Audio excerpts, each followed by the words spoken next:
Hello, everyone. This is Game Face Killa. Welcome to kind of a little bit of a special stream tonight. I'm not getting my sharing here working, but let me check.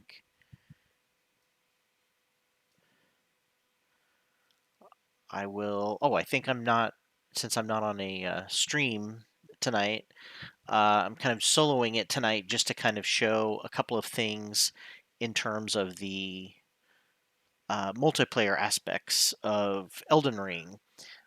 So we were going to take a night off, and then I thought I would stream this week and just show a little bit about this because a couple of people that I've played with or that I'm wanting to get playing this game, because of how amazing it is, are a little skeptical of it and how much there is available in terms of cooperative and where cooperative is. They played Dark Souls before and they didn't really like it very much. So we're going to take a look at how different the game is and how to get set up in cooperative. And basically, the whole thing is going to be focused on. I'm not definitely Zergy and Lard will be back, and we're going to mix. Hopefully, if there's still a game for this, mix it in once in a while as an option, or just take a break from Digital Gloomhaven. So Digital Gloomhaven is not going away. We'll still definitely be playing that Guildmaster mode for you know forever since it's a long game, and then um, we'll be also taking a look at Elden Ring as well, cooperative, because from what I see out there, or from what I've heard is out there, a lot of streamers are doing a lot of solo playing, which is awesome. But there's a lot of really cool things that happen when you play this game multiplayer as well. All right, so I'm gonna go ahead and start. I did start a game previously, but I have not played, and I've been playing on PlayStation, but on PC I haven't been playing at all, and so I'm going to be going right from the beginning to show you how long it takes to get set up to play cooperatively with friends. So I'm just going to start a brand new game. Um, I am playing with, hey Joe, I am playing with a joystick. I think you can play with a keyboard and mouse. I don't think it would be really overly difficult, but I do think a controller gives you a little bit of an advantage. Uh, Now, one of the things you're going to do, obviously, right off the bat, is create your character base, but that doesn't really have any much to do at all with what you end up doing as a main character. Um, you could start with basically just constitutes your starting stats, which you can look at any time. Everybody starts at varying levels. You can really torture yourself and start off as a level 1 character, but you have kind of mediocre stats. Or you can start off with as one of these classes and you have stats that are a little bit higher, a little bit lower. You also start off with certain weapon sets, that kind of thing. It's pretty easy. Basically, I would suggest choose based on what you might want to play. Usually, I play a mage type character, which of course is very easy. Oh, you can. Okay. Thanks, Sergey. So the idea is that the control you can play keyboard and mouse, but controller is kind of nicer. Yeah, it just kind of helps a little, feels a little bit better. This isn't really a mouse and keyboard type game um, as much as other games are for sure. But I usually play a mage type character. There's also a cleric or a magic sort of a healer type character as well. Although the prophets do have other types of incantation um, that they do. Their spells are called incantations. They have other kind of auras and protections and damage spells as well. But this is the first time I've played this game or this will be the first time I'm playing this game as a physical warrior. I have not played this game yet, but it looks really awesome. And of course, the full challenge is playing this game melee for sure. So, um, well, I think one of the reasons why you pick the class is because you can build around that class. So it's like, hey, I kind of want to be physical. I'm going to start with this foundation, but I could conceivably just completely change what I'm doing and become a magic user. I could start off, like, for example, as a samurai. I could just turn it into a magic user if I wanted to, or I could do a multi-class. I could do a samurai who has some flame incantations and cast spells, that kind of thing. So it's very much about the freedom to kind of choose what you want to do, and of course you can even within that there's subclasses. So a warrior, you could be a sword and shield warrior, you can be a gigantic two-handed weapon warrior. You can dual wield. I have a friend who dual wields two giant swords, so there's lots of options. So I'm going to choose samurai this time because, of course, that is what I'm interested in terms of all the melee options out there. And type A, I believe, if I'm thinking right, is male. Type B is the female class. I'll choose male. Why not? And I'll be Samanusuke. I don't know if that's spelled correctly. I hope so. We'll have him be very old aged. You can change body types, be a little bit bulkier or thinner. Um, age doesn't have any effect on anything. The origin is just has to do with you can be basically how you started out. Um, Basically what you were in life. I have a feeling this is like the afterlife kind of.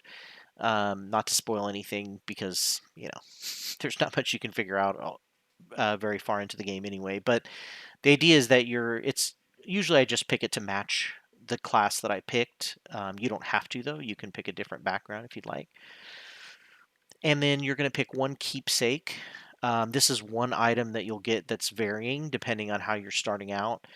Um, I think probably the best item to start with is a golden seed, just because it gives you an extra potion. Oh, you can reset your level later in the game, but you cannot go lower than the class's base levels when deciding to reallocate. Okay, so you can reallocate according to Zergy. Yes, you can reallocate later, but you can't go lower than your base stats, which that makes sense. And so that's important to think about when you're choosing your class as well.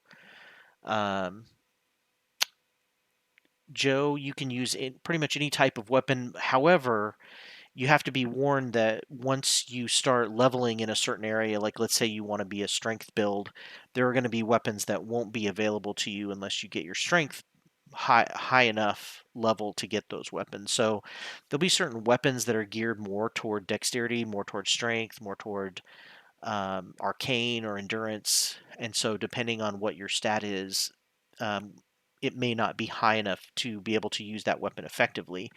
And so you'll have some penalties if you try to use it. So that's the big thing about weapons. You can technically use any weapons you want, but then at some point, you're going to be going down a certain path of weapons based on how high your preferred stats are, like strength or dexterity. But like I said, the starting items, there's some really cool ones to consider. You can pick a medallion that increases your base HP, but that's not a huge deal. Uh, I think it doesn't make too much of a big deal after a while. You can use there's a items that let you get more runes, which that's not, again, that's those runes are what your experience is in the game, how you level up, and the more you can gather the better, but it's not necessarily some of these items are limited use, which means they only last for a certain amount of time and then they go away. So to me, I feel like picking a permanent item might be a little bit better. So you've got the golden seed, which increases the number of potions you can drink, which obviously is going to keep you alive longer. That tends to be my favorite ones. There's other ones such as summon creatures you can use that kind of help you fight. And then crack pots, you can use them to make bombs that you can throw. There are lots of items that are temporary, lots of items that are pretty good talismans that you can just wear, and they have an effect on your stats slightly. Or can do things like Shibiri's Woe, which increases the aggression that you have, that enemies have toward you. But a lot of these items you'll also have the opportunity to get later on anyway. Whereas the Golden Seed, there are lots of them in the game, but they're limited, and so that limits the number of your total potions you have throughout the game. So I always feel like that's the best one I'm going to choose. And then of course you can also um, Oh, it switched my body type for some reason. Oh, that's because I switched my accidentally from male to female. So you can choose a base template for based on race, what kind of character you'd like to look like. Kind of like this northerner look, but I also like the loner. Kind of fits with the samurai. And then of course you can go into even more detail based on your voice, the age that you appear, the voice that you have, which you don't really talk that much, so it doesn't really matter. There's also you can alter skin color, face and hair. I think I will probably change my hair color to like a dark grayish kind of thing. But I'm not a big person who I'm not big on messing with all these detailed artistic things. But you can go into a lot of detail granularly and pick what you want. Um, so when you're finished, you can kind of save it to your favorites, and then at that point, um, I've got my character look. There's not a lot of choices to make. You can go through it pretty quickly, and then when you're ready, you can just kind of finish. Um, and everything else is pretty much given to your character as a set number of as a set inventory. So you'll probably have some basic armor, a shield, a weapon, and then of course we'll have the intro and just jump right in.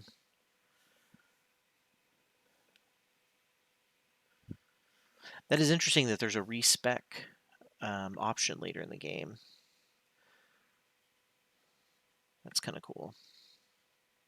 Something that's never been in any of these games before. You kind of end up in some games. I've almost felt stuck a couple of times based on leveling up a certain stat and not leveling up other stats. So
yeah, good question. So Zergy was asking if, or was basically saying that there are a couple of reasons why people want to respec for sure. Obviously, if you allocate stats that don't work for you, or that you had an earlier stat build that worked a little better, you can go back and redo that. But the items are usually pretty rare. Yeah, like he's saying.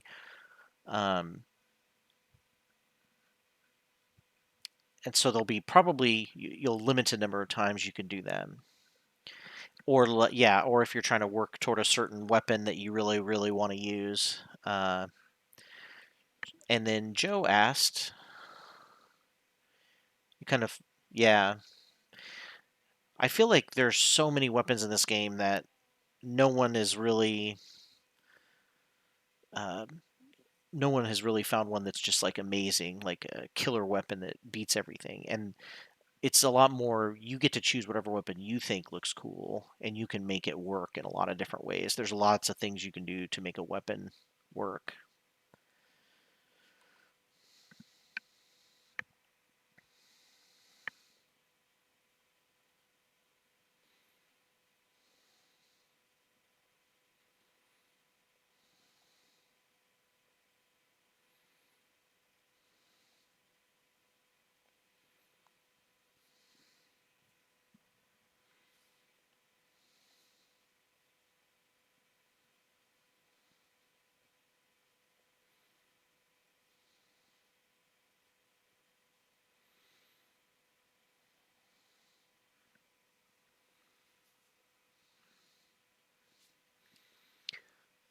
All right.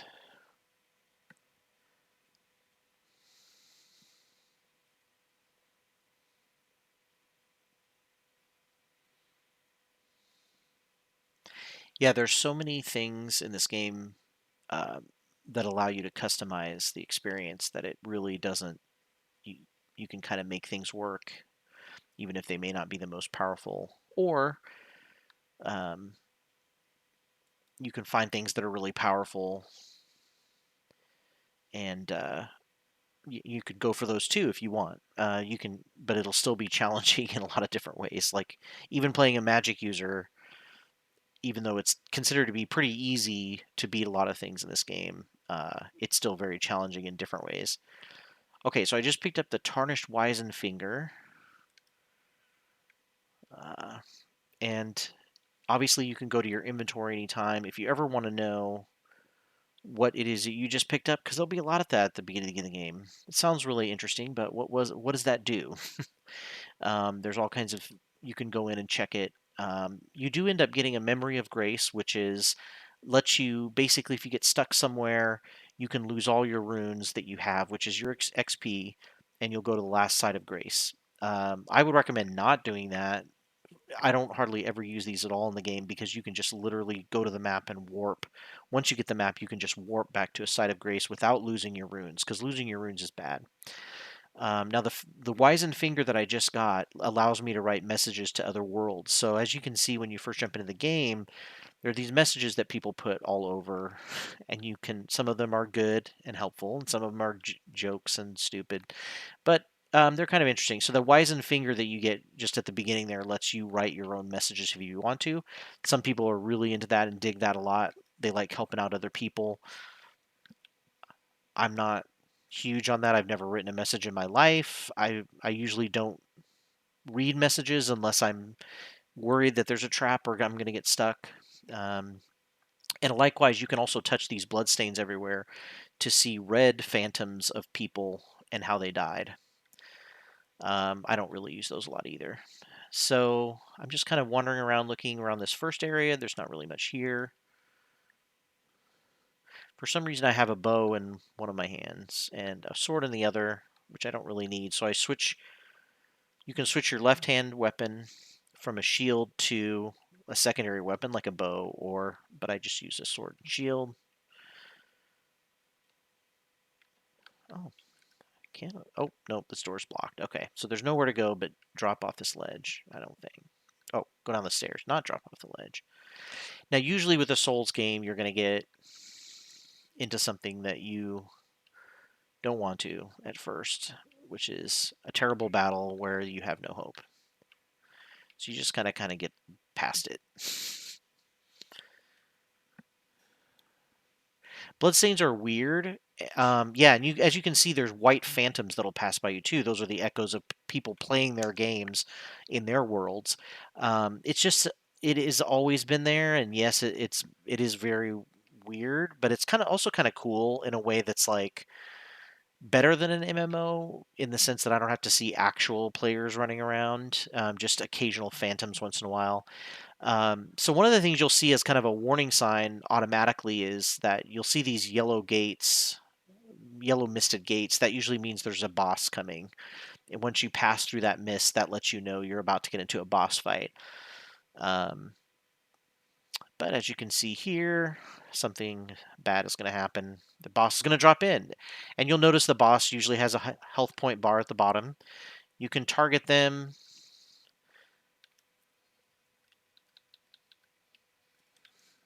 And the idea is you want to try to dodge and block with your shield.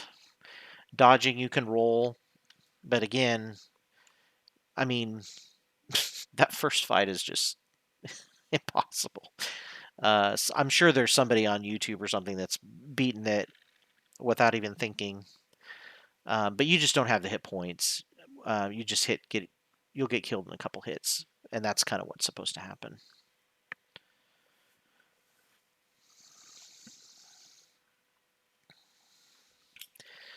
So I'm trying to track. So far, I think I started about 11:20. Let's say 11:30, just to be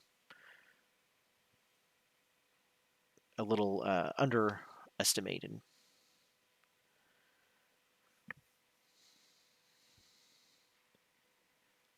Yeah, I figured there was a video somewhere of someone beating the first boss. You would have to be really, really patient. I fought those guys later in the game, and they are still really hard. Um, Even as high level as I was, I still had a hard time with them, which happens in this game.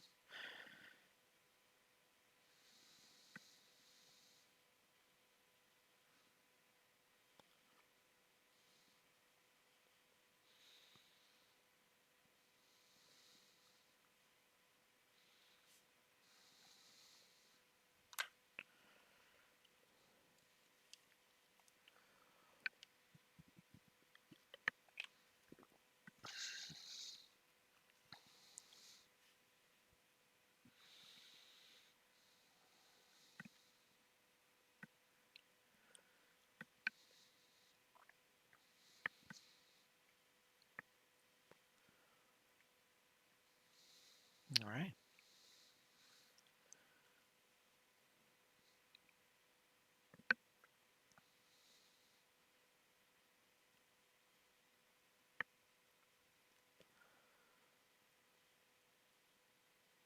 So far, I don't really have the ability to do much of anything that I want to be able to do in the game.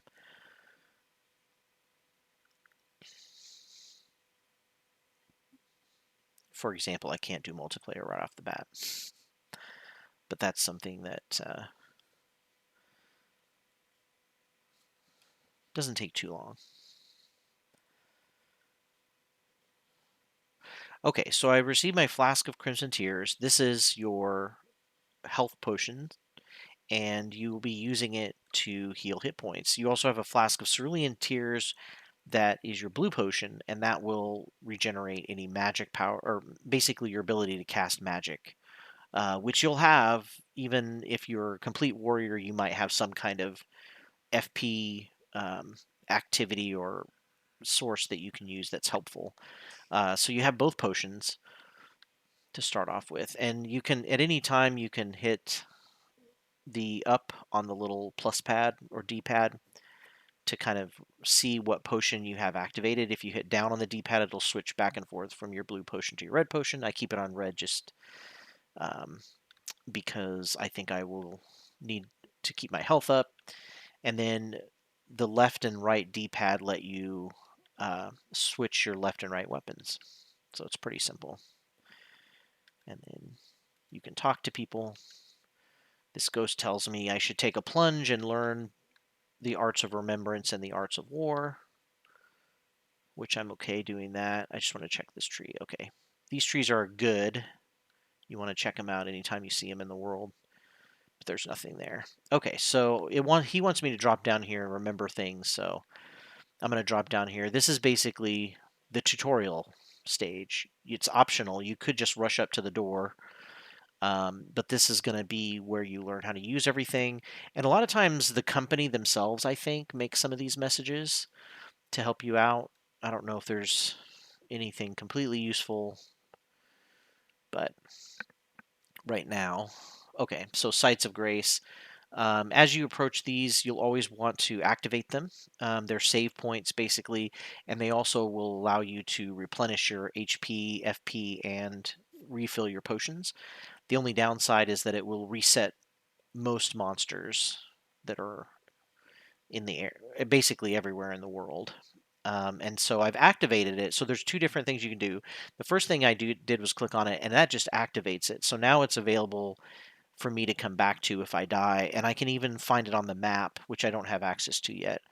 Um, oh, I do have access to the map. Okay.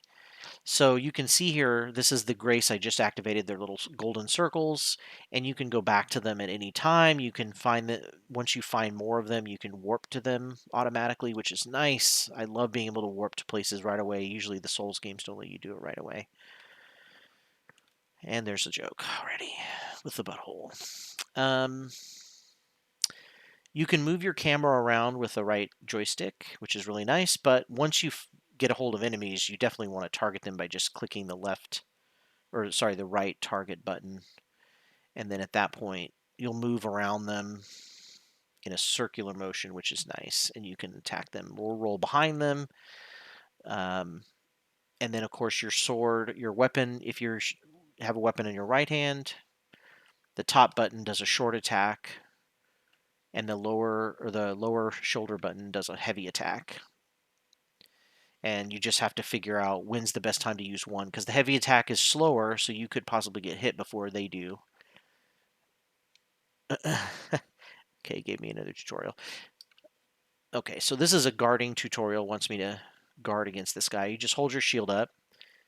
When you get hit, it'll bounce off. And if you have a good enough shield, you won't take any damage. You'll just take a little bit of your stamina bar, which is green, the green bar up in the top left. That will go down as you get hit, and also as you swing your sword. Oh, I just got hit. And then you can see I'm gathering little golden dust every guy I kill. Those are my runes. That's giving me my experience. So in this tutorial, they want me to practice the dodge roll. So if you hit I guess with my joystick, it's the B button.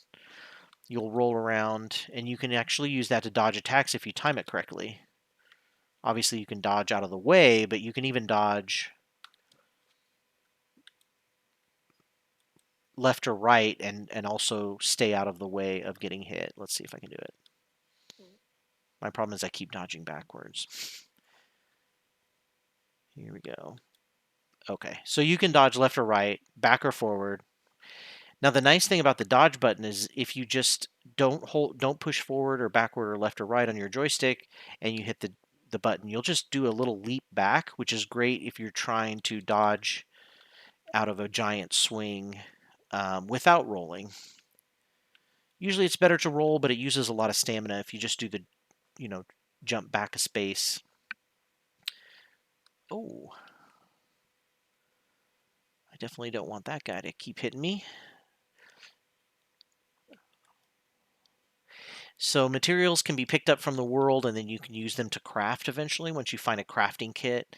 There are a lot of materials to gather. A lot of them are useful, but I just kind of gather everything all over the place.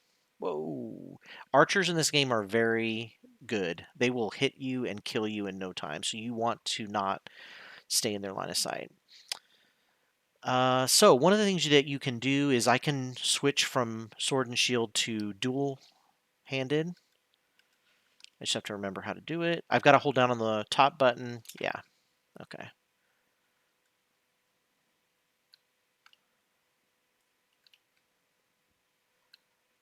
Okay. So I've got to hold down on my left or right weapon after I've held down on the Y button, which is the top button. And then you'll see I'm dual wielding here. Or I'm dual handing a weapon. Two-handing a weapon. And that usually will cause more damage if I swing with it, both in my light and heavy attacks. The only problem is that I no longer have a shield, and so if he hits me, I'm probably going to take a little bit of damage. Yeah, as you can see, I took a little little bit of damage, but I still can guard with a weapon. It's just going to end up having me take damage. And then, of course, I just took a potion. You have to be careful. You don't want to do that too near the enemy because it takes some time.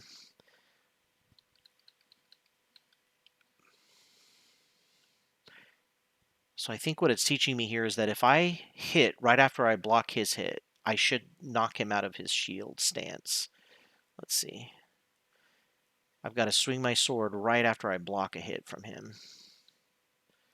Oh. Sometimes if you do enough damage, you'll also break their shielded stance, which is nice.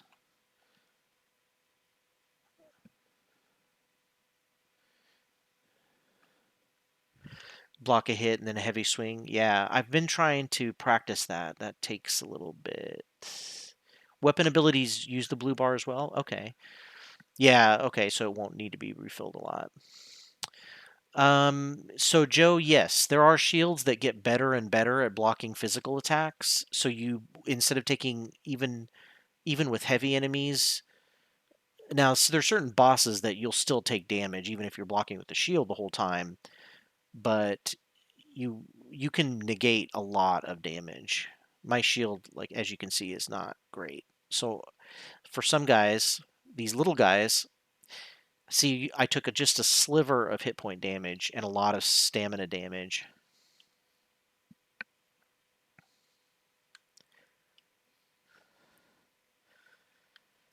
But as I get better shields, I won't have that issue. Now with with ranged guys, it's not too hard to dodge around their hits, but you have to be really careful because they are good shots. Okay, so it wants me to try to fire my bow, so I'm going to switch from my shield to my bow.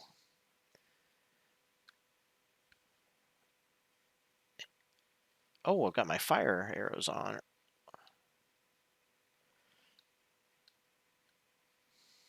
Oh.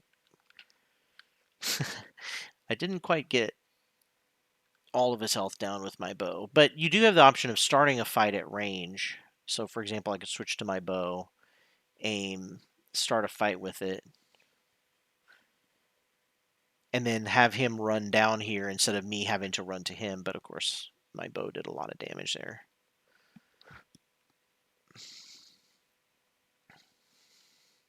Yeah, there is still a value to rolling in some instances, but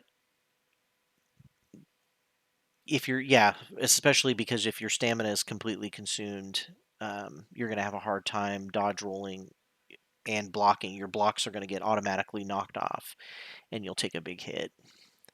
It'll even stun you for a couple of seconds sometimes if your stamina is low enough and you get hit, even if you have your shield up. All right, so I can use a skill.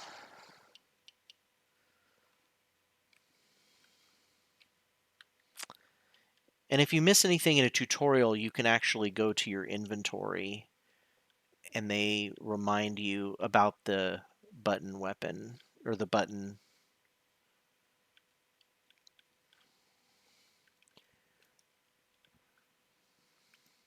There we go.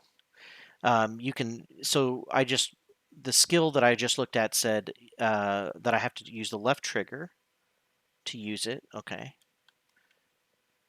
And the skill that I have equipped right now is the parry, which is, if I can time it, I have to hit somebody right when they're attacking me with it, and it'll knock their attack off, and then they're usually stunned for a few seconds. An additional thing that's new in this game is stealth. So you have the ability to go into stealth mode by clicking the left joystick, and then you can sneak up on guys if you're quiet enough, and if you can get behind them and hit your right weapon, you'll actually do a sneak surprise attack that does a ton of damage. You can basically kill lots of things. And if you're in bushes, you tend to have better stealth. So you want to try to stick in the bushes if you can, and then obviously once you get close enough to them, you can sneak attack them, which is nice.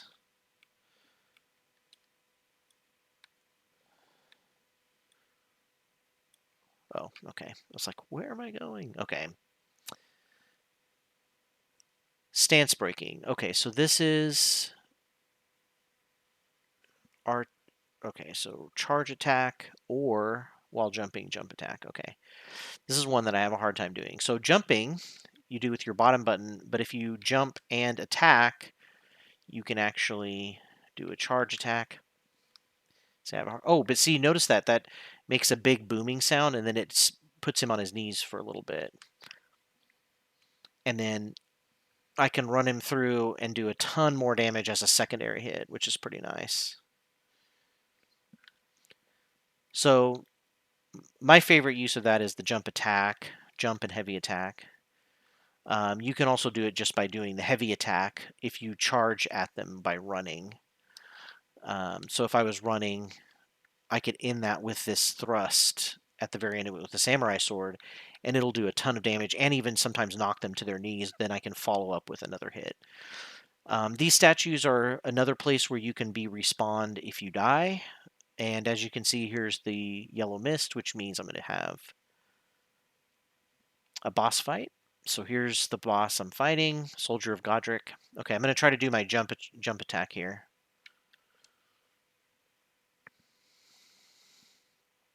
Okay, so this wants me to do the guard attack where I'm going to take a hit by him, and then right after I'm going to hit my retaliate or my sword, my heavy attack, and then that should counterattack. Let's see if I can do this. Block, boom, counterattack. And now he's down. I can run him through. Block, heavy hit, boom, counterattack, slice. So you can kill bosses and enemies about twice as fast by blocking right when they're hitting and then counterattacking with the heavy attack. I mean, there's just so many cool combos once you get some practice in. And then that's the end of the tutorial. So you'll notice I'm right above the pit that I just jumped down into. So the end of the tutorial stage. So I just picked up a little gesture here. I can use these gestures if I'm in multiplayer and I want to signal somebody, you know, the little dances kind of thing. And then once I open this door, this was the door from earlier. I could just skip that if I wanted to and go right here.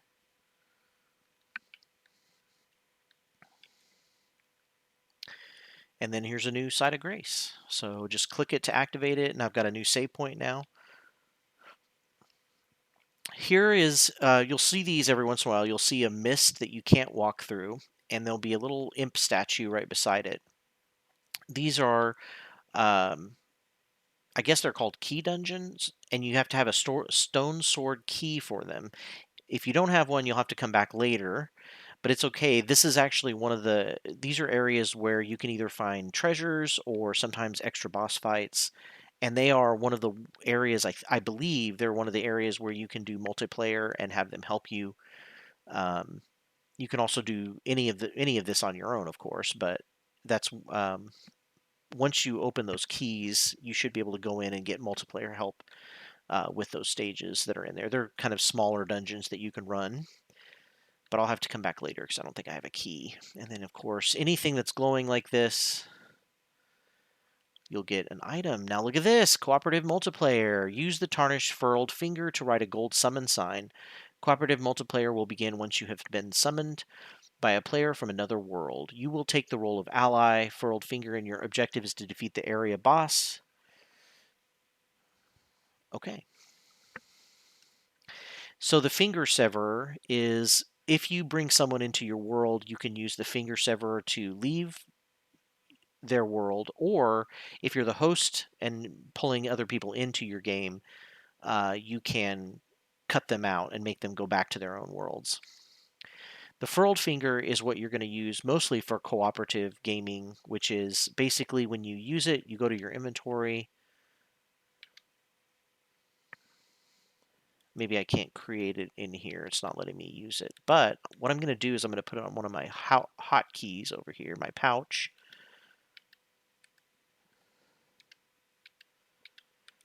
Okay, so now I can use it later on once it's active. As you can see, I pulled up another menu here, and it's on the right side. So once I can do multiplayer, I will, it'll become active. So looks like I just get on this elevator.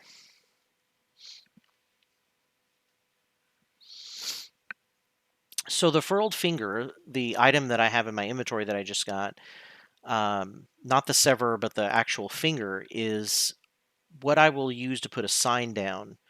And someone else can see that sign and pull me into their game.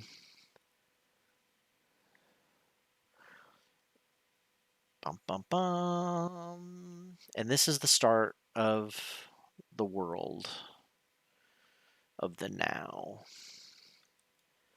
So I'm activating this new Lost Grace. And what it's basically telling me is that the Grace, if you can see, it's kind of got an aura that's pointing in a certain direction. And the direction it's pointing in is another side of Grace. So I can kind of follow the path if I want to. I don't have to, but I can follow that path.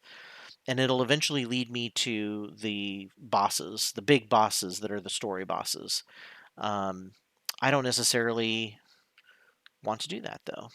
So what I can do is I can rest at the site of grace to kind of show you what that looks like really quick. So after I've activated it, I can rest at any time. It's going to kind of bring up a menu screen. So what it's done too in the world is it will regenerate enemies, not big bosses, but enemies.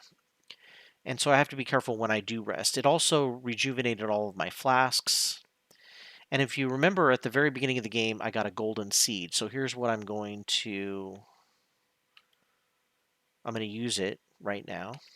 And it increased the number of flasks that I have. So as you can see, when I had flasks before, I had 4, and I can shift how many healing potions I have versus how many FP potions. I could have all HP potions if I want to, which I might do that. Well, no, I'll keep 1 blue just for right now, because I might end up having an ability I can use. And so you can allocate the percentage of healing to FP potions. I don't have any sacred tears yet. Okay. You can also pass the time because certain things happen at night, certain things happen during the day, and so you may need to shift it from day to night or vice versa. You also have a chest that keeps your items in it, and you can put those in your chest, put them back in your inventory. You don't really have to worry about weight or anything like that too much, except for what you have equipped. That's when you have to worry about weight. And then the other thing that you can do, if you'll notice, or that you should be able to do normally, is level up. But if you'll notice, I can't do that yet. So we have to get that available. I have to be able to level up. And when I talk to this guy, he might give me some information about that. Whoop.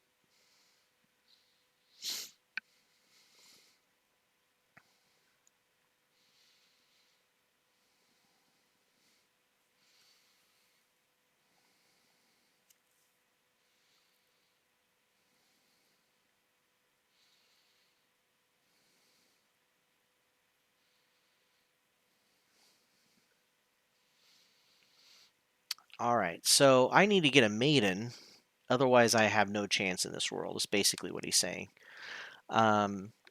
So just to go back to my furled finger, let's see if it's available yet. It is. So if I wanted to, I could activate that item, and when I do, if you'll notice, it put a gold summon sign down, and people could see my summon sign in their worlds and pull me in. The other thing that I need to do is if I just want to play with a certain group of people, I have to set my password, and I think I can only do that from the main menu. Yeah, I don't think I can do it within the game, but when I'm in the main menu at the start of the game, before I load into my world, I can set a password, and if my friends have the same password, we can only load into each other's games. But the first half of the key ingredient is that everybody who wants to summon someone or wants to be summoned has to have that furled fingers in order to be summoned. So that's the first half of everything. And then, of course, if I want to deactivate that, I can just cancel it by clicking on it. And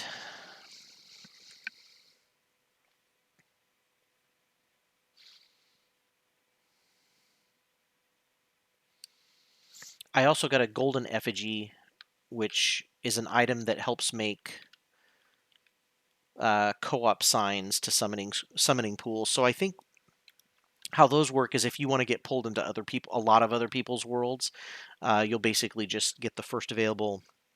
It's like queuing up for a dungeon run or something like that, and you'll go in and help them, and then once you defeat the boss, you'll be back out, back to your own world. So as you can see, there's some brightly colored items around the world, and when you can gather those, and that's really the next thing that we want to work on is gathering some particular crafting items because of the fact that we need those to be able to pull people into our world for multiplayer. That's the second half of what we're trying to do here. So as you can see, once you go out into the world here, you'll see there's a big golden guy on a horseback. He will absolutely destroy you. So you can either sneak around him, but if you remember, the grace that was up on that rock was pointing in this direction. So I'm going to follow that. And it looks like there's a rundown church over here. I'm going to gather some items as I'm walking. It's very easy.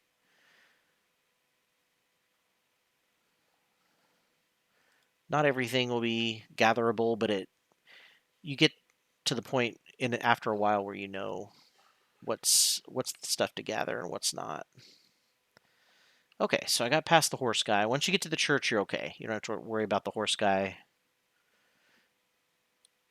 coming after you. And I can also hold down on the B key or the right button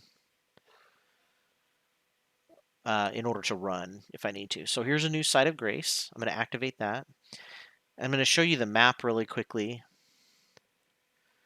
Now this is, also letting us know, hey, did you know you can fast travel? So all you have to do is open up your map, and I can key between these different sites. So I could warp back to the Cave of Knowledge where I started, or any of these other graces that I've activated in between then.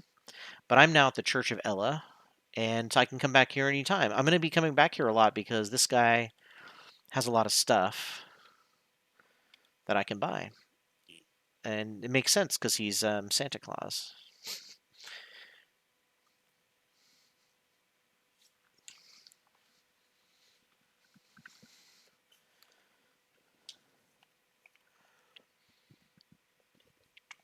So his store, obviously you can sell items, which is something that you don't normally get to do in Souls games, so it's pretty awesome. Now, nothing is going to be worth a lot to sell. For example, I could sell those row of fruits that I just gathered, and they're only worth 10 runes. They're not worth a lot. But once you get a few things, um, you'll start to notice, hey, I don't really need that weapon. I'm never going to use it, so I'm just going to sell it back. You won't get a lot, but it helps, gives you a few runes. Purchase-wise, when you get to this first shop here, there's a couple of cookbooks, which again, for crafting, you want to make sure that you have all the cookbooks you can get, so you can craft as many items, many different kinds of items as you can. But unfortunately, you can't craft anything yet because you don't have the crafting kit. However, I already killed a few guys here, so I've got at least 300. I can get the crafting kit for sure. So I'm going to go ahead and purchase that first. Now you notice I don't have enough to get any of the cookbooks or anything yet, so I'm gonna put a pin in this guy. I'm gonna remember to come back to him later to get the rest of those cookbooks. But the cool thing now is I can go to crafting. Now you'll see this was grayed out. Now I can go to it. And now that I can craft, I've got a couple of options. I can make some bombs, some darts. I can make some healing HP for Torrent, which you'll see what that is later on. I can put some stones down that are rainbow colored, and most importantly, I've got my Fur Calling Finger Remedy. Fur Calling Finger Remedy. And what I need to do for this is it'll tell you what to gather. So I need 2 Erdleaf flowers, as you can see in the middle. I don't have any, but I can go around and gather them. Once I can make this remedy, I can then look at and find golden summon signs, which, of course, that's what I'm talking about when I say that's your second half. Once you have that, you can then find golden summon signs and summon people into your world. And the flowers are very easy to find everywhere. And so you can make tons of them, and it's nowhere near as bad as, say, collecting humanity in Dark Souls so that you can summon people into your world. All right, so I got an item here, smithing stones. This is something else you can do. At a smithing table, you can strengthen your weapons and armor. So I need some more smithing stones in order to upgrade my Uchigatana and my shield.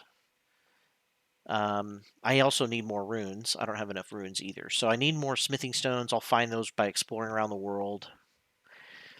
And you'll notice that the world is kind of gray.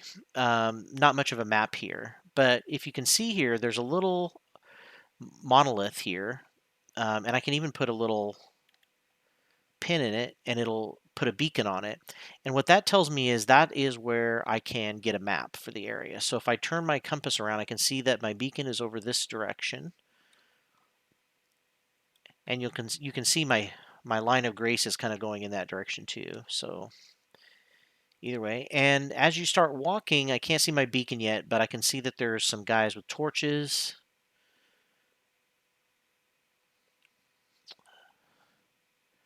So I'm going to do some sneaking up. I don't really like to stealth very often because it's just not as much fun. It's just running into a place and killing people.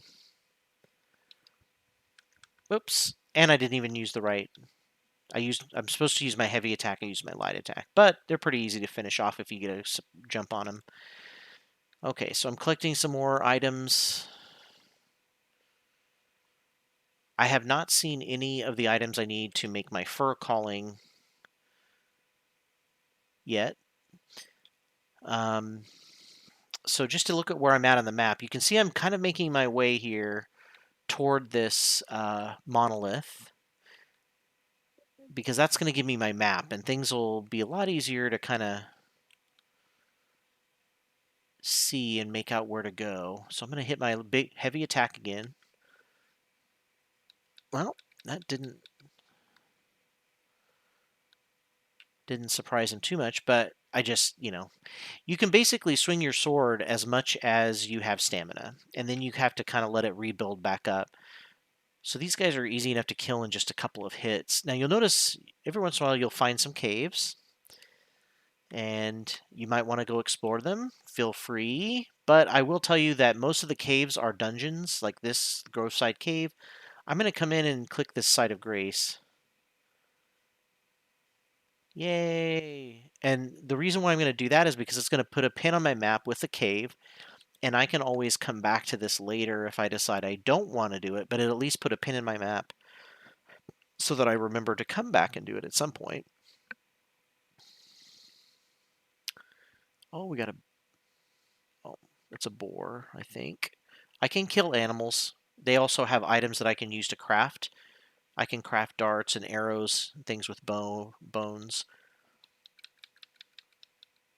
I'm still trying to figure out why... so here you can see these yellow flowers. Those are early flowers, and they're all over the place. But once you get 2 of those, you can make multiplayer happen. So I'm going back into stealth mode.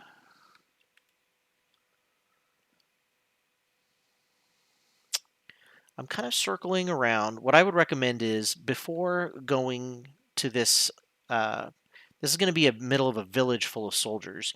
Before you go to it, hug the wall. You can see there are a bunch of soldiers in here. But I would recommend just kind of stealthing around. You don't even really have to stealth. These guys don't see you. Oh, here's another early flower. So, boom. All right. So I'm going to go to my crafting. I'm going to make one of these.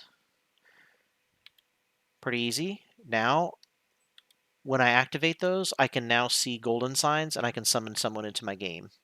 And so at that point, I'm ready to do multiplayer. If you have a friend that you're on chat with, that's pretty much all you have to do. And I'm going to touch this grace here. And I'm ready. I can put down my golden sign, and then my friend can summon me if they've got their fur calling remedy, Or I can go into my Fur Calling Remedy, Furl Calling Finger Remedy, and activate it by using it, and then I would be able to see any yellow signs, golden signs on the ground, and then summon them into my world. It's that easy, and it's that fast. So I can do it. If I was really working, I could do it in way less than an hour. But that's basically how to set up multiplayer. And the cool thing about setting up multiplayer is I can set up multiplayer and have someone come in and we could attack this village together. We could go back and do that dungeon I found, or we can move up here and start taking out, going after some of these overworld bosses, making our way toward the castle. The only difference is that with multiplayer is once you have defeated a boss, then you get kicked out and you have to set up the whole thing again to defeat another boss. But you can basically do everything together. The last thing I'm going to do, I'm going to try to get this this map. So you can see here on my map, right ahead of me is that beacon. It's blue. It's kind of like Zelda, the last Zelda. I can't remember the name of it. Breath of the Wild, because you can see it from far away, and it goes clear up into the sky. And once you get close to it, it will fade away. So I'm gonna try to sneak around the long way and get this guy.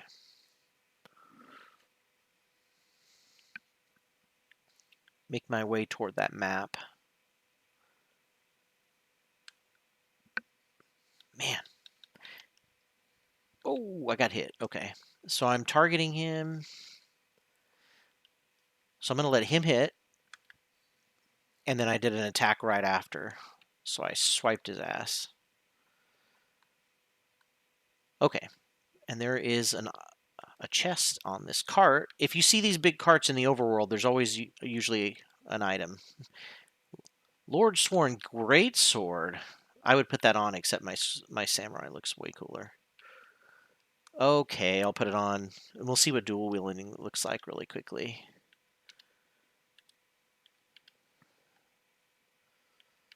Oh, I can't affect. So what'll happen in the menu here is you will not be able to. You'll be able to see on the stats. As you can see, I don't have 16 strength yet. I only have 12, so I can't use this weapon effectively. Now to let me equip it, as you can see, I can dual wield these two weapons, but unfortunately, it will not let me use them very effectively. So you really don't want to equip anything that is above your stat level. And that's kind of how you're limited with weapons, basically by not having the stats to be able to use them effectively.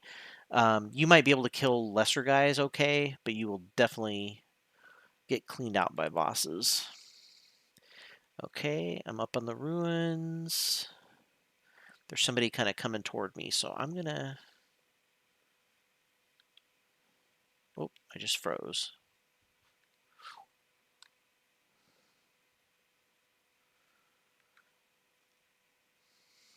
I don't know if this guy is going to be stealthable or not, but I think I can sneak around him. Oh, see, this guy's got a horn. If I don't kill him, he is going to blow that horn and bring a bunch of guys at me. So I'm gonna go after him. I think I have to do this from... Whoa. He turned around too fast. I think I have to do the stealth attack from farther away. That's the problem. Okay. So I'm stealthing in, and here's the map. You can see there's an item glowing in front of it. Got the map. And now if I go to my map, I've opened a piece of the land. So now my sites of grace make a little bit more sense. I can actually see big landmarks. And I'm actually in these ruins right now where there's a bunch of soldiers. You have to be really careful though. Just because you're on your map doesn't mean that enemies won't see you if they patrol by you. So you have to be careful. All right, well, let's try this big guy really quick. This guy will be fun. So I'm going to aim at him, start a hit. Oh, got a nice flame hit on him. Okay, so this guy is going to be almost like a boss because he's He's got a lot of hit points, and he doesn't die as easily as the other guys. Ooh, okay, so he... The problem was is he did an attack that I blocked correctly, and I was about to attack him, but he kept attacking. So I'm going to heal a little bit.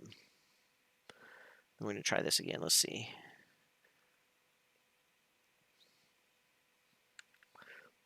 Oh! So what happened there is he hit me with his shield really hard and knocked all my stamina down, so I could not block if I stayed there, so I had to roll out. I'm actually trying to roll behind him so I could sneak attack him or backstab him. Oh, it's kind of a surprising hit.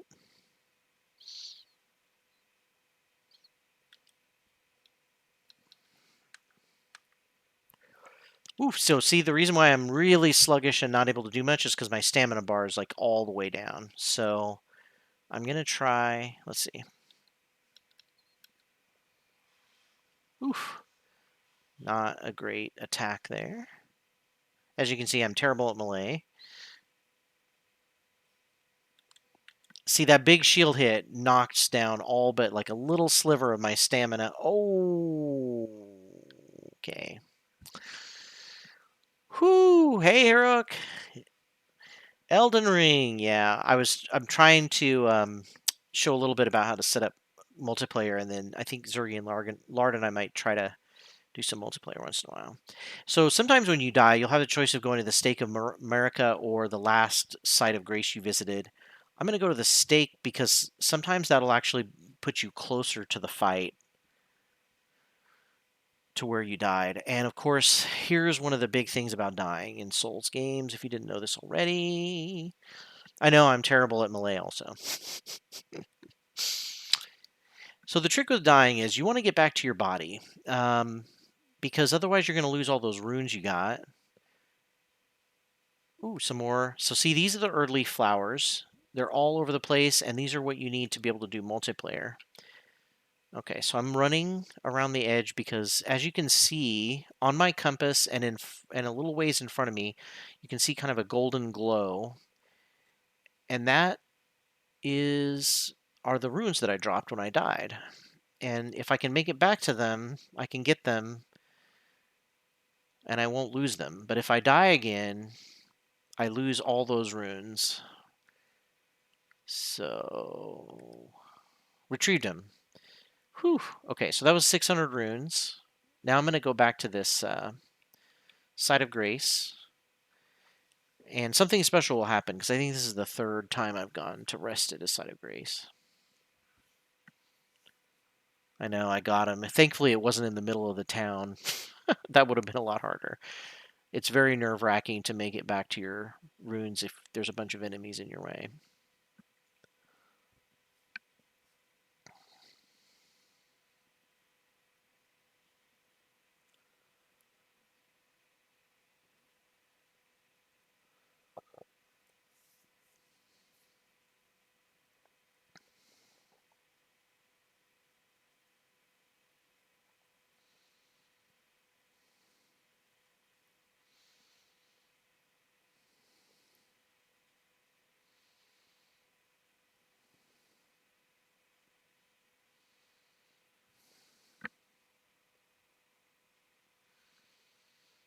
Mm.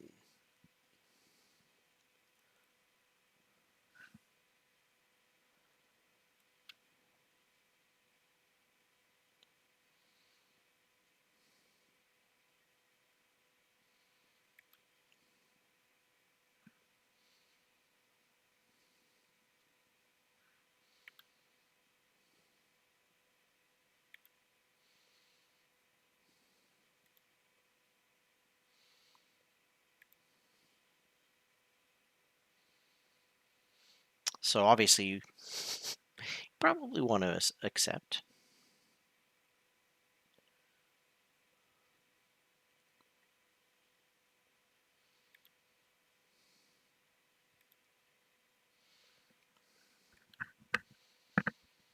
So the spectral steed whistle is another useful item. So you want to get to the. I think you get this scene whenever you rest at your third site of grace.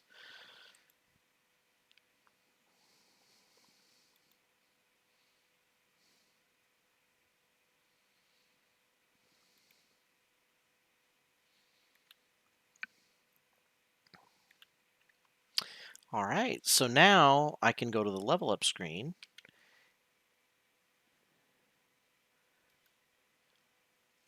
All right.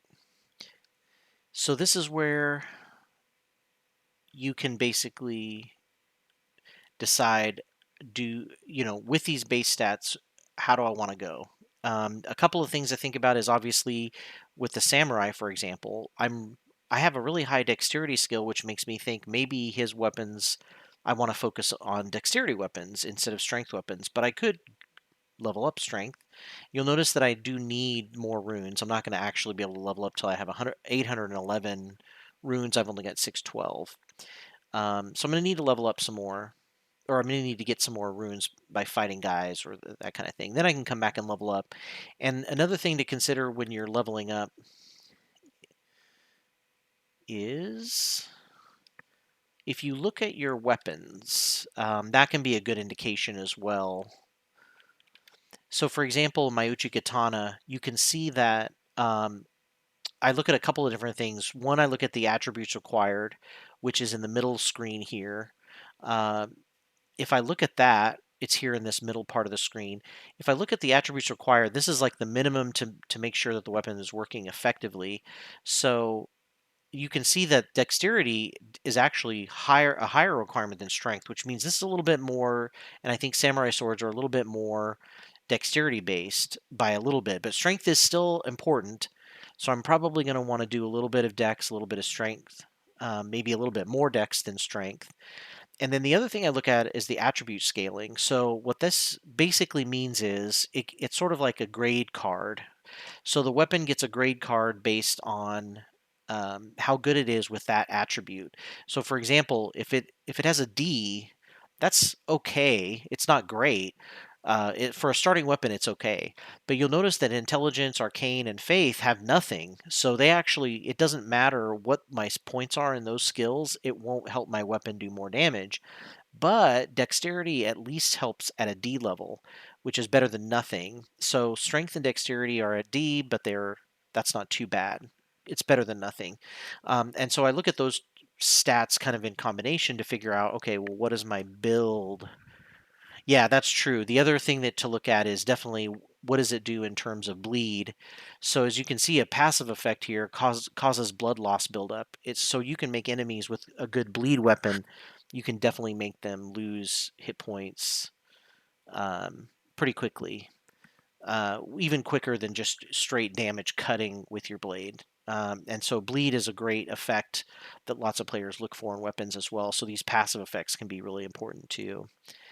Um, and so that's kind of the way I start deciding what my build is going to be. I also know that my bow, if I'm going to continue to use a bow occasionally, you probably can't make it a main weapon, but I also notice that it's a dex and strength build type weapon. And so those are probably where the two stats I want to go into. And then, of course, I also want vigor for health. And then it's possible I might want to upgrade some other stats occasionally, depending on the weapons and skills that I want. And so that's pretty much it in terms of the starting out, getting cooperative set up. As a matter of fact, I now have I can craft another fur calling finger remedy. Now I have two, so I can automatically pull two different, multiplayer sessions together.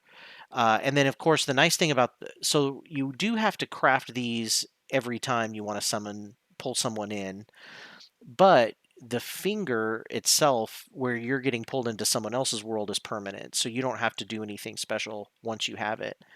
Um, and that's kind of how you set up multiplayer. So hopefully next week or maybe a couple weeks from now, we'll take a break from the Gloomhaven show and do some uh, do some Elden Ring multiplayer, see what it's like when you actually set up a multiplayer session, pull people in, and then of course also look at invasions because they kind of are a necessary part of the whole process, but they can be kind of fun too occasionally, and exciting to have the invasions take place as well. So that's pretty much it for tonight. Just thought I would get the multiplayer set up and show what it looked like and get my character kind of on a starting path. And yeah, maybe next week we'll be back and do an Elden Ring multiplayer just to check it out, or we might take a couple weeks, do some more Gloomhaven, and then come back to it later. So, all right, everyone. Well, I will see you guys all back next week. Hope you have a great evening. Talk to you later.